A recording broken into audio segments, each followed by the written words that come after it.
हरे कृष्णा। मैं गौरंकित दासी आज आपके लिए एक बहुत प्यारा सा प्रसंग लेके आए हैं। आज का प्रसंग है मुंबई जैसे शहर का।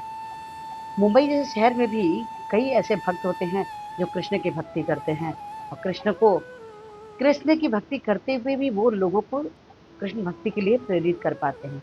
आज की कथा बड़ी प्यारी सी है। घटना कुछ इस प्रकार की है कि एक श्री जी नाम की माता जी थी, मुंबई में रहा करती थी, जो अपने मित्रों के साथ उन्होंने दर्शन का प्लानिंग किया। एक बस भर के उनके सारे बहुत सारे मित्र थे। मित्र सभी गए तो वहां वार्तालाप होने लगी हरी चर्चा पे। लोग कृष्ण की बातों को लेकर चर्चा करने लगे। वहीं पर एक माता जी थी जिनका नाम था माधुरी। माधुरी माता जी जो थी उन्होंने बताया कि उनके पहचान में एक उनके घर के पीछे ही एक झोपड़पट्टी में एक महिला रहती है जो कि उनके घर काम करती थी। मतलब माधुरी राय माता जी के यहाँ उनके यहाँ उन्होंने बताया कि उनके घर के पीछे झोपड़पट्टी से एक महिला आती है जो उनके घर में काम करती है, माधुरी माता जी के यहाँ। तो उन्होंने बताया कि वो महिला थी, वो बोलने लगी कि हम जो हैं कृष्ण की भक्ति करते हैं, मुझे बहुत पसंद है। लेकिन हमारे ससुर जी जो हैं वो कभी भी जीवन में कभी हरि का नाम नहीं लिया, कभी कोई कार्य नहीं किया, कभी उन्होंने चिंतन नहीं किया, कभी उन्होंने माला नहीं जपा, कभी किसी मंदिर में नहीं गए। वो बड़े इस बात से दुखी रहती थी। लेकिन उसने ये सोचा कि और वो जो महिला थी उसके घर के पास में ही भागवत कथा चालू हुई। भागवत कथा होने लगी तो वो जो माधुरी के घर में जो बाई काम करती थी, जो महिला थी, उसने रोज सुबह जल्दी जल्दी खाना वाना बना के जल्दी जल्दी प्रसाद हम लोग मंगा के बना के कृष्ण का भोग लगा के और जल्दी से वो कथा में चली जाया करती थी। लेकिन कई बार उसे लेट भी हो जाता था, कई बार उसे लेट हो जाता था। तो वो सोचती थी और कहती भी थी अपने ससुर जी से कि पिताजी आप क्यों नहीं चलते, आप भी कथा में चलिए। तो बोलते थे नहीं नहीं, मुझे नहीं जाना है, तुम जाओ, तुम्हें जरूरत है, मुझे नहीं जाना है, मैं नहीं जाता कथा में, मैं कभी जीवन में कथा में नहीं गया, मैं कभी कृष्ण को नहीं मानता। ऐसा बोलकर वो चले गए, नहीं मानते थे। तो क्या हुआ कि जब वो महिला वहां गई तो वहां पर उसने एक दिन को सोची कि अकेले मेरे को ससुर जी के लिए खाना बनाना पड़ता है, क्योंकि जो हमारे पतिदेव हैं वो तो शहर के बाहर रहते थे, वो कभी कभी आते थे। तो अपने ससुर जी को, तो फिर एक दिन उसके मन में आया कि आखिर वहां पर खाने पीने की व्यवस्था होती है। उसने अपने ससुर जी को बोला, ससुर जी आप एक काम करिए, आप भी चलिए ना कथा में, वहां पे बहुत अच्छा अच्छा भोजन मिलता है खाने के लिए। तो उन्होंने कहा अच्छा। ससुर जी गए, क्योंकि वहाँ उन्हें आइटम खाने को मिलता है। जब वहाँ गए तो बड़े खुश हुए, क्योंकि वहाँ भाई रबड़ी था, प्रसादम में था, मिठाई थी, है ना, पूरी सब्जी था, मटर पनीर की सब्जी, इतनी स्वादिष्ट सब्जियों को खा के बड़े उनके जो ससुर जी थे बड़े खुश हुए बाई के। उन्होंने सोचा कि क्यों ना हम यहाँ रोज आए करें। लेकिन कथा सुनने का उनका विचार नहीं था, उनका विचार तो प्रसादम पाने का था कि प्रसादम पाएंगे। प्रसादम के लालच में उनके जो ससुर जी थे वो डेली कथा में आने लगे। उन्हें 2 ही दिन हुआ था कथा में आए हुए। तो एक दिन गुरुजी की निगाह उनके ऊपर बैठ पड़ी। उन्होंने देखा कि शुरू से तो ये तो व्यक्ति आता नहीं था, आज के दिन दिखा। तो उन्होंने सोचा कि क्यों ना आज कथा पंडाल से लोगों से सवाल पूछा जाए। उन्होंने उनको देखते ही ससुर जी को बोला कि आप ये बताइए कि आप तो पहले मुझे कभी नहीं देखे, आज देखे, मैं आपसे एक प्रश्न पूछता हूँ। तो उन्होंने बोला पूछिए। तो बोले कि प्रश्न ऐसा है कि आप जीवन में क्या करते हैं, सुबह उठ के क्या करते हैं? बोले मैं कुछ नहीं करता, अब तो मैं बूढ़ा हो गया, मुझसे तो कोई काम नहीं होता, मैं काम कैसे करूंगा? मैं सुबह उठता हूँ, ब्रश मंजन करता हूँ, नाश्ता करता हूँ, चाय पीता हूँ, थोड़ा देर पेड़ के नीचे बैठता हूँ, दोस्तों के संग में जाके थोड़ा गप होती है, फिर आता हूँ, फिर खाना खाता हूँ, फिर सो जाता हूँ, फिर रात में थोड़ा टहलने निकलता हूँ, सब्जी उब्जी ला के घर में दे देता हूँ, तब फिर सो जाता हूँ खाना खा के।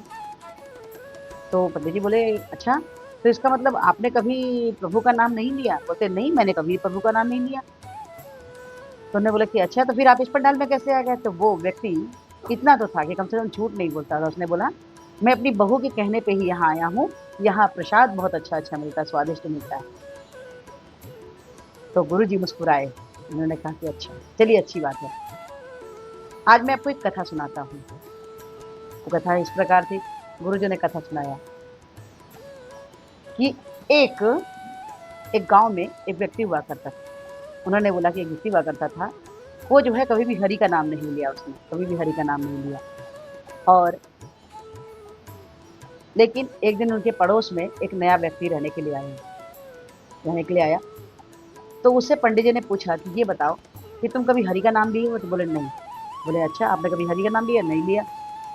तो तो आप हरि का नाम लिया कीजिए। तो बोले मैं हरि का नाम नहीं ले सकता, मैं ये सब चीज़ में नहीं पढ़ता हूँ, मुझे हरि का नाम लेना ही नहीं है। तो व्यक्ति बोला कि तो गुरुजी बोले कि ठीक है, हरि का नाम नहीं लोगे तो आपके पड़ोस में कोई रहता है, कुछ तो काम करो, कहीं तो जाओ। तो उसने बोला कि हाँ, व्यक्ति रहता तो है। तो बोले वहाँ जाओ। और व्यक्ति का क्या नाम है? तो उसने बोला मदन मोहन।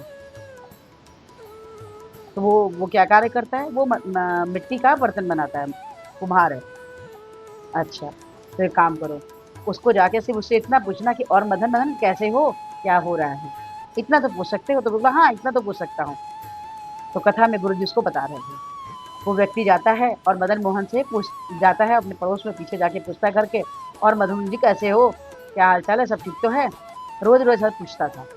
एक दिन की बात है, मदन मोहन कुछ कार्य से गया घर से बाहर। अपनी पत्नी को बोला कि मेरे घर का मिट्टी खत्म हो गया है, मैं गड्ढा खोद के मिट्टी लेके आता हूँ। पत्नी ने बोला ठीक है।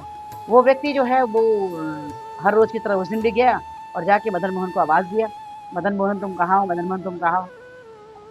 तो उसकी पत्नी बाहर निकली, बोली वो तो मिट्टी खत्म हो गया है, घड़ा बनाने वाला, तो हमारे जो कुम्हार जी हैं वो गए हैं मिट्टी खनने के लिए। तो कहाँ गए हैं? वो जंगल की तरफ गए हैं। वो व्यक्ति जंगल की तरफ जाने लगा, बोलता मैं उससे ढूंढ लेता हूँ। गया, मदन मोहन तुम कहाँ हो, मदन मोहन तुम कहाँ हो, क्या कर रहे हो, अरे कितनी दूर हो, ऐसा बोलते बोलते वो चले जा रहे हैं, चले जा रहे हैं। जंगल में जाते जाते वहां पहुंचता है जहाँ वो कुम्हार जो था मिट्टी खन रहा था। मिट्टी खन रहा था तो ये पहुंचा, मदन मोहन तुम कहाँ हो बोलता हुआ व्यक्ति।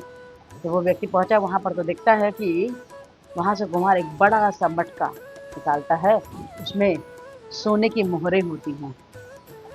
तो वो उससे बोलता है कुम्हार देखो, देखो भैया, अब किसी को बोलना नहीं, ये ना मैं तुमको इसमें से आधा सोना दे दूंगा, किसी को बताना नहीं कि हम लोग को मटका मिला हुआ है। वो व्यक्ति रोने लगा, बोला कि मैंने जीवन में कभी प्रभु का नाम नहीं लिया था, और मैंने आप प्रभु का नाम नहीं लिया था, मैं तो तुम्हें बुला रहा था, उसके बाद भी मुझे प्रभु ने कृपा करी और ये सोने की से भरा हुआ मटका मिला, ये तो मुझे भी आधा दे रहे हो। सही बात है, नाम की महिमा तो हम जानते ही नहीं है, प्रभु के नाम की महिमा तो हम जानते ही नहीं है। ये बात जब उन्होंने पंडित जी ने बताई, गुरु जी ने बताई ये कथा उस व्यक्ति को, तो उसे लगा कि वाकई जीवन में हरि के बिना सुमिरन के हम जीवन में कर क्या रहे हैं। वो उस दिन उसने संकल्प लिया कि अब मैं भी डेली हरि कीर्तन हरि भजन किया करूंगा। और व्यक्ति वहां से प्रसादम लेने के बाद वो इतना सुंदर भक्त बन गया, इतना अच्छा भक्त बन गया कि वो रोज हर रोज शाम के वक्त जो अपने दोस्तों के संग में बैठ के गप करता था, वो हर रोज शाम में जाकर मंदिर के पास जाके वहां वो कीर्तन भजन हरि नाम करने लगा और वहां माला जपने लगा और दूसरों से भी माला जपवाने लगा। मतलब वो शुद्ध भक्त खुद भी बना और दूसरों को भी बनाने लगा। ये छोटी सी कथा कैसी लगी? कि ये तो आपकी मुंबई की कथा है। अगर अच्छी लगी हो तो प्लीज़ लाइक कीजिए, शेयर कीजिए, सब्सक्राइब कीजिए और इस वीडियो के थ्रू एक मिनट बता कि हमारे पुरुष के 4 श्लोक बाद हमें हरे कृष्ण महामंत्र जपने बोले हैं जो कुछ प्रकार से है। हरे कृष्ण कृष्ण कृष्ण हरे हरे, हरे राम राम राम हरे हरे। तो हरे कृष्ण महामंत्र जपिए, कृष्ण सबरी बच्चे बच्चे प्लीज़ प्लीज़ प्लीज़ एक माला जपिए, 6 से 2, 2 से 4, 4 से 6, 6 से 8, 8 से 16, जैसे 16 माला कहते हैं कृष्णा के हितों के बाकी पाद में। तो प्लीज़ प्लीज़ प्लीज़ आज से ही माला जपिए और कृष्णा के हितों के बाकी पाद में। हरे कृष्णा, राधे राधे।